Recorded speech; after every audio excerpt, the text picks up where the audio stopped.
Hello बच्चों, welcome to crash course. बच्चों, आज की इस वीडियो में हम लोग हाइट एंड डिस्टेंस के क्वेश्चन करेंगे और जितने भी क्वेश्चन मैंने लिए हैं सारे के सारे क्वेश्चन आपके 2023 और 2024 के PYQ हैं। मतलब कि सारे ही क्वेश्चन आपके लिए रेलिवेंट हैं और सारे ही क्वेश्चन आपके लिए इंपॉर्टेंट हैं। ठीक है, तो अगर आप ये वीडियो देख रहे हैं तो वीडियो को मेरे आंसर देखने से पहले पहले क्वेश्चन को खुद सॉल्व करना, और अगर नहीं आपको आता है तब बाद में मेरा सोल्यूशन देखना। ठीक है, अगर आप ये सारे क्वेश्चन खुद ही कर लेते हैं मतलब कि आपकी तैयारी बहुत अच्छी है, आप अच्छे से तैयारी कर रहे हैं और आपके मैथ की तैयारी भी अच्छी है।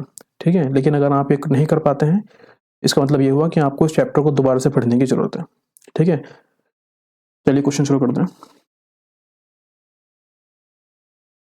और बच्चों, इस वीडियो के अंदर मैं ये लेके चल रहा हूँ कि आपको angle of elevation, angle of depression, कहाँ पे आपको साइन थीटा लेना है, कहाँ पे आपको टेन थीटा लेना है, कहाँ पे आपको कॉस थीटा लेना है, इन सब के बारे में पता है। ठीक है, अगर आप ये सब नहीं जानते हैं कि कैसे लेना है इसको, तो मैं थोड़ी देर में इसकी एक और जो वीडियो है वो डाल दूंगा, जहाँ पे मैं आपको बेसिक जो कॉन्सेप्ट है इसके वो करा दूंगा, जिससे कि आपको ये समझ में आ जाएंगे। ठीक है, तो अगर जिसको ये समझ में नहीं आ रहा होगा तो पहले वाली वीडियो देखना, उसके बाद इस वीडियो पे आना। ठीक है, क्योंकि यहाँ पर मैं बिल्कुल भी बेसिक नहीं कराऊंगा, डायरेक्ट क्वेश्चन सॉल्व करेंगे। चलो क्वेश्चन करते हैं। From a point on the ground which is 30 metre away from the foot of a vertical tower. क्या बोल रहा है कि एक वर्टिकल टावर है,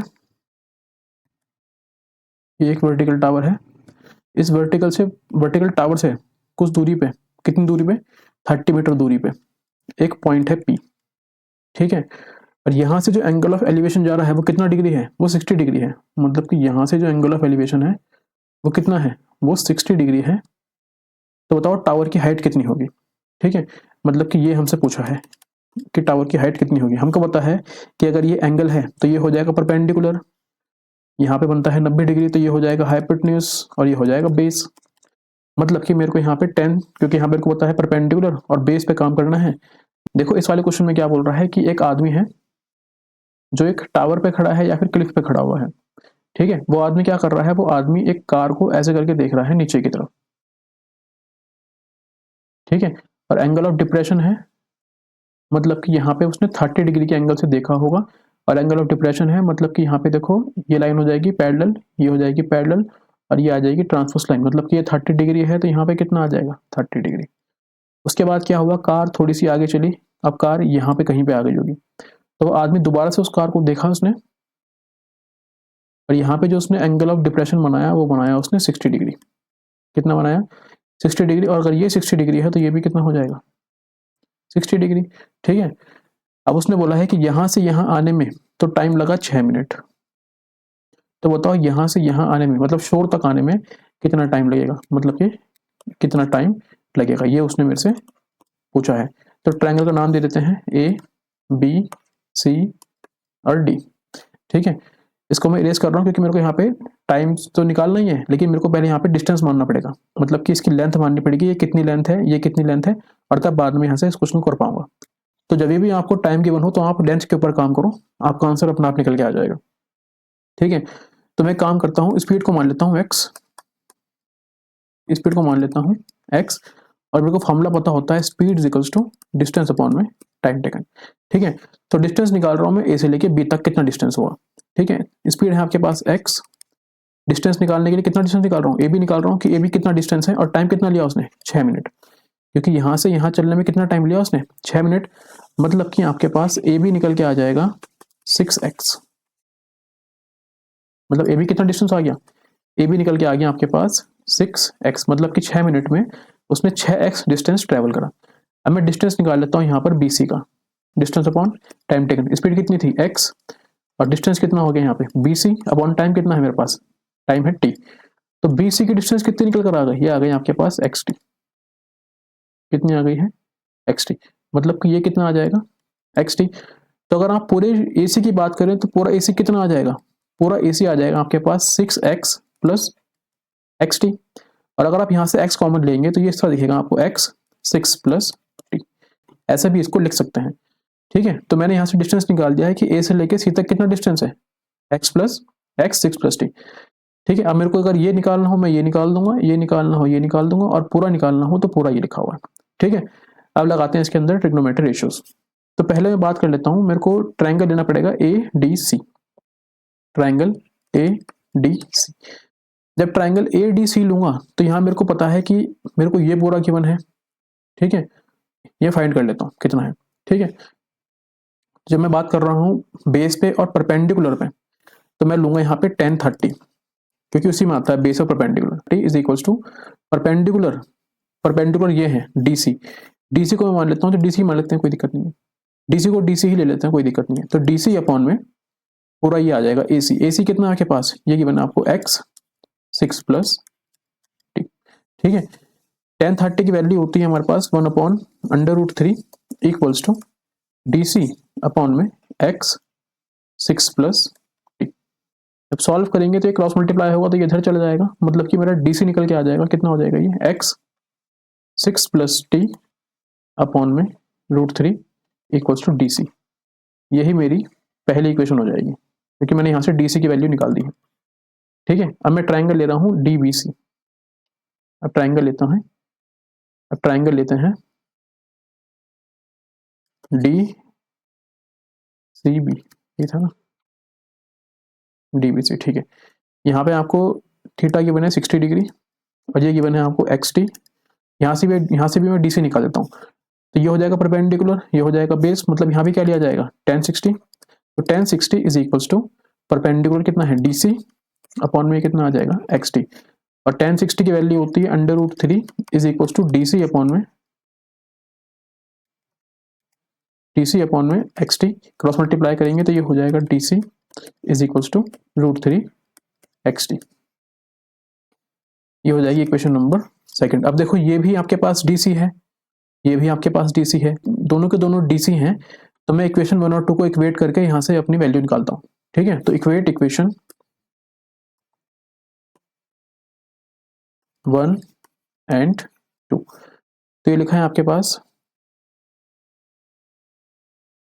x 6 प्लस टी, ये लिखा है x 6 प्लस टी अपॉन में √3 is equals to √3 X T. देखो x से तो ये x खत्म हो गया, इस 3 को यहाँ लेके आ जाएंगे, क्रॉस मल्टीप्लाई हो जाएगा, तो ये हो जाएगा 6 plus T is equals to √3 into √3 T, ठीक है। ये हो जाएगा 6 plus T is equals to, ये कितना हो जाएगा, ये हो जाएगा 3 और यहाँ पे आ जाएगा टी, इस टी को इधर लेकर आ जाएंगे, तो ये हो जाएगा 6 इक्वल्स टू 2t, यहाँ से जैसे काट देगा 3 बार में, मतलब कि आपकी टी की वैल्यू कितनी निकल कर आ गई 3, मतलब टाइम कितना निकल कर आ गया 3 मिनट्स। मतलब कि अगर यहाँ से यहाँ पहुँचने में टाइम लग रहा था 6 मिनट का, तो यहाँ से यहाँ पहुँचने में टाइम कितना लगेगा 3 मिनट का, मतलब कि आपने टाइम निकाल दिया है कितना 3, ये यहाँ पर क्या हो जाएगा आंसर हो जाएगा। अगला क्वेश्चन है, if a pole 6 metre high cast a if a pole 6 meter high cast a shadow 2√3 metre long on the ground, the sun elevation is, तो सन की एलिवेशन बतानी है कितनी होगी। मान लेते हैं कि यहाँ पे एक सन है, ये सन है, ठीक है। अब यहाँ पे सपोज मान लेते हैं एक पोल खड़ा हुआ है ऐसे करके, ठीक है। ये पोल की हाइट है 6 मीटर और जैसी सन की रोशनी इसके पड़ी तो यहाँ पे शेडो आया, तो शेडो की लंबाई कितनी दे रखी है 2√3, तो बताओ कोई अगर बच्चा यहाँ पे खड़ा हुआ होगा तो वो सन को कितने एंगल ऑफ एलिवेशन से ऊपर की तरफ देख रहा होगा, मतलब कि थीटा बताना है कितना होगा।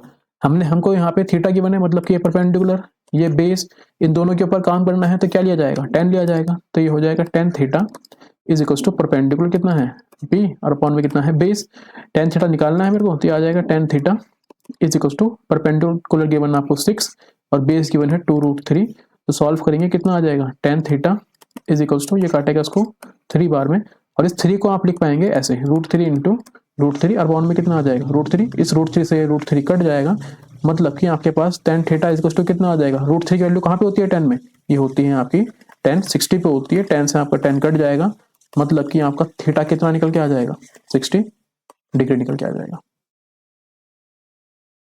ये क्वेश्चन मैं फटाफट इसलिए करा रहा हूँ क्योंकि अब आपके पेपर बहुत नज़दीक है, मैं ज़्यादा टाइम पास नहीं करूँगा, लेकिन किसी भी बच्चे को समझ में नहीं आ रहा है तो इसके बाद में एक और जो वीडियो है वो डाल दूंगा, उस वीडियो के अंदर मैं आपको सिर्फ कॉन्सेप्ट कराऊंगा कि आपको क्वेश्चन मैं यहाँ पे टेन कैसे ले रहा हूँ, मैं यहाँ पे साइन कैसे ले रहा हूँ, जिससे कि वो देख के आपको समझ में अच्छे से आ जाएगा। अब अगला क्वेश्चन है हमारे पास, a straight highway leads to the foot of a tower, a man standing on the top of a 75 metre high observes 2 car at angle of depression 30 degree 60 degree which are approaching on the foot of a tower if the car is exhibiting the, ठीक है। देखो क्या बोल रहा है वो, कि एक टावर मान लेते हैं, ये टावर है, जिस टावर की हाइट कितनी है 75 मीटर हाइट है उसकी। वो क्या कर रहा है, एक दो कार को देख रहा है, एक कार ऐसे देख रहा है और एक कार को ऐसे देख रहा है, ठीक है, बेस दोनों का सेम है तो यहाँ जाके इसको जोड़ देते हैं। उसने बोला कि जब उसने पहली कार को देखा तो पहली कार को देखने पे जो उसने एंगल ऑफ डिप्रेशन देखा वो था 30 डिग्री, मतलब कि यहाँ पे कितना बन जाएगा 30 डिग्री। और जब दूसरी कार को देखा डिप्रेशन कितना था 60 डिग्री था, मतलब कि यहाँ पे ये कितना आ जाएगा 60 डिग्री आ जाएगा, ठीक है। और उसने बाद में बोला है कि बताओ इस कार 1 और इस कार 2 इनके बीच में कितना डिस्टेंस है, इनका अंतर पूछा है, मतलब उसने कितना डिफरेंस है इसके बीच में, बस यही निकालना है, ठीक है। मैं इसको इरेज कर देता हूँ। ये क्वेश्चन थोड़ा सा बढ़ गया है क्योंकि यहाँ मेरे को इसकी वैल्यू पुट करनी है √3 की, ठीक है। बाकी क्वेश्चन जैसे हमने पहले इस क्वेश्चन को करा है वैसे ही क्वेश्चन ये भी होगा। तो सॉल्व करते हैं इस क्वेश्चन को। तो पहले यहाँ पे लूंगा 10 30 इज इक्वल्स टू कितना हो जाएगा, नाम दे देते हैं ट्रायंगल का ए बी सी और डी, ठीक है। 10 30 इज इक्वल्स टू परपेंडिकुलर कितना है 75 और बेस कितना है BD, ठीक है। 10 30 की वैल्यू होती है 1/√3 इज इक्वल टू 75 अपॉन में BD, मतलब कि BD की वैल्यू कितनी आ जाएगी 75√3, ठीक है। अब यहाँ पे ट्राइंगल ले रहा हूं मैं 10 60 इज इक्वल टू परपेंडिकुलर कितना है 75, बेस कितना है ये जैसे पहला CD कितना ये बना आपको पता नहीं, CD है तो निकाल लेते हैं, ये हो जाएगा √3 इज इक्वल टू 75 अपॉन में CD, ये हो जाएगा CD is equal to 75 upon में √3 का भी अपॉन में आता नहीं है, मतलब कंजुगेट से मल्टीप्लाई करना पड़ेगा, मतलब कि यहाँ भी √3 आ जाएगा और यहाँ भी √3 आ जाएगा। तो ये इस तरह लिखा जाएगा 75 √3 अपॉन में 3, ये कटेगा कितना 3 2 जा 6 और 3 5 जा 15, मतलब कि आपका CD कितना निकल कर आ गया, CD निकल कर आ गया आपके पास 25√3। तो मैंने दो चीज यहाँ पे फाइंड कर ली है। पहले मैंने फाइंड करी कि यहाँ से लेके यहाँ तक का डिस्टेंस कितना था पूरा, ये पूरा था आपके पास BD, ये BD कितना था, ये BD था आपको 75√3 और CD कितना ये बना है, ये बना आपको 25√3। अब मेरे को निकालना है BC, मेरे को निकालना है BC। जब BC निकालना है तो मैं क्या करूंगा, मैं इस BD में से CD माइनस कर दूंगा तो कितना बचेगा BC ही तो बचेगा। अगर इस पूरे में से इसको माइनस कर दूंगा तो यही तो बचेगा, वही तो कर रहा हूँ। तो BD कितना गिवन है, BD गिवन है 75√3 माइनस CD कितना गिवन है आपको, CD गिवन है आपको 25√3, ये किसके बराबर है BC के बराबर है। सॉल्व कर लेते हैं आगे, यहाँ से √3 कॉमन आ जाएगा, अंदर कितना बचेगा 75 माइनस 25 इक्वल्स टू BC, ये हो जाएगा √3 इंटू में 50 is equals to BC। Solve कर लेते हैं कितना आएगा, √3 की वैल्यू अगर पुट करूं मैं तो इसकी वैल्यू होती है 1.732 इंटू में 50। जब जैसे यहाँ से पॉइंट हटेगा अपॉन में 3 जीरो आ जाएंगे, जब 3 जीरो आ जाएंगे तो यहाँ से 1 जीरो से आपका 1 जीरो ये कट जाएगा और यहाँ से ये कट जाएगा 20 बार में, ठीक है। तो ये इतना निकल कर आ गया 1.1732 अपॉन में 20, 2 से काट लेते हैं, 2 10 जा 20, 2 8 जा 16, 2 6 जा 12, 2 6 जा 12, मतलब कि जैसे यहाँ से जीरो कटेगा यहाँ पे एक पॉइंट आ जाएगा, मतलब कि आ जाएगा 86.6, मतलब कि डिफरेंस कितना है, डिफरेंस बिटवीन कार कितना आ गया, इतना मीटर आ गया, ये आपका आंसर है, ठीक है। और क्या पूछा इस क्वेश्चन के अंदर, find the distance between two car, इतना ही था बस, ठीक है, आसान क्वेश्चन था। अब CD हो गई है आपकी ऐसे, तो ऐसे करने से हुआ क्या, CD नीचे आ गई तो CD की हाइट अब यहाँ पे हो गई है, मतलब कि CD का फेस अब कुछ इस तरह दिख रहा होगा आपको ऐसे करके, ठीक है। तो कितनी नीचे आई CD आई है 3 मीटर नीचे आई है। ये कब आई है, जब मैंने इसको इधर की तरफ 4 मीटर खींच लिया था, समझ में आया। और ऐसा करने से इसने जो एंगल बनाया है वो एंगल बनाया है 30 डिग्री, कितना बनाया 30 डिग्री। नाम दे लेते हैं ट्रायंगल का ABCD और E, ठीक है। अब यहाँ पे हमसे उसने बोला है मेरे को बताओ find the final height. Final height का मतलब क्या हुआ कि आखिरी में जो मेरी लैडर की हाइट थी वो कितनी थी, तो आखिरी में हाइट इतनी थी ना, इसके बाद तो कुछ ऊपर नीचे नहीं हुआ है, मतलब कि आखिरी हाइट आपकी ये है, मतलब कि आपको ED फाइंड करना है, ठीक है।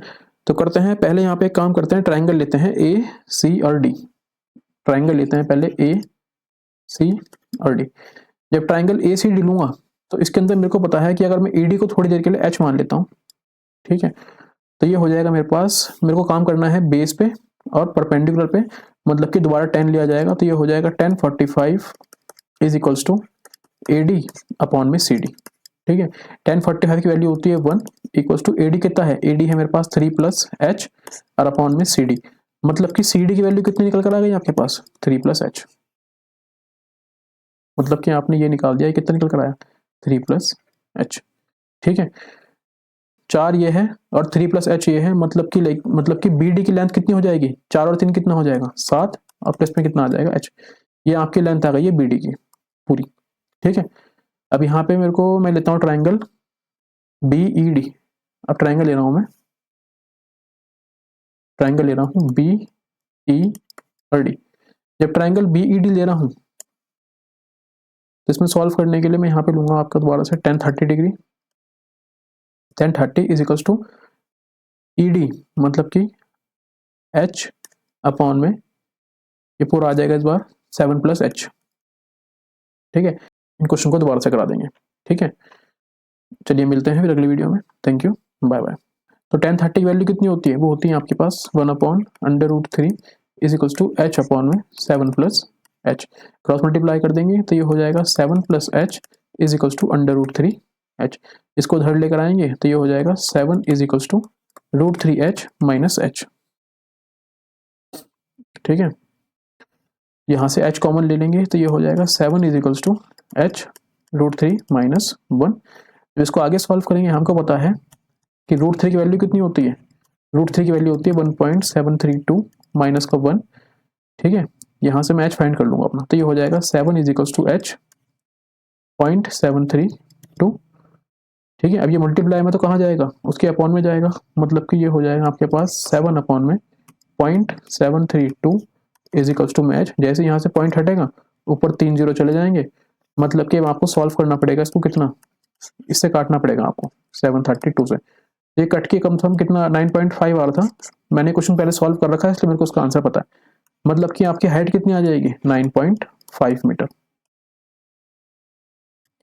कितनी आ जाएगी हाइट 9.5 मीटर। अब देखो 9.5 ये हो गया है,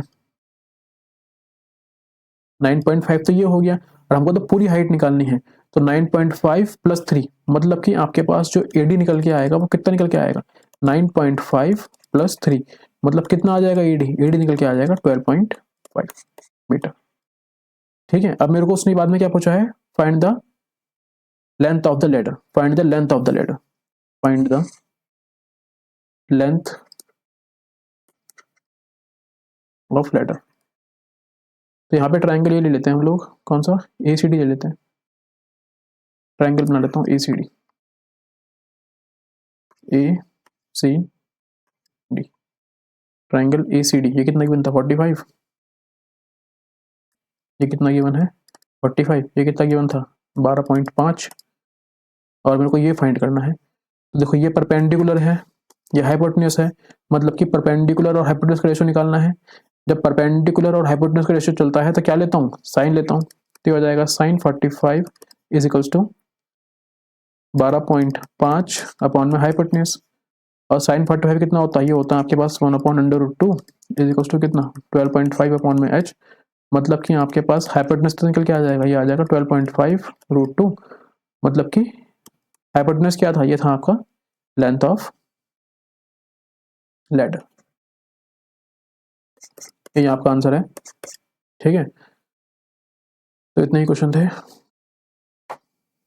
तो बच्चों अगर वीडियो अच्छी लगी हो तो लाइक और कमेंट जरूर कर देना, ठीक है। और जो बच्चे बेसिक वाले हैं, जो वो थोड़े से इस चीज़ में कमज़ोर है, तो उनको ये वीडियो समझ में बिल्कुल नहीं आई होगी, या थोड़ा बहुत ही समझ में आया होगा, तो कमेंट कर देना, मैं आपको कॉन्सेप्ट जो है इसके वो भी सिखा दूंगा, ठीक है।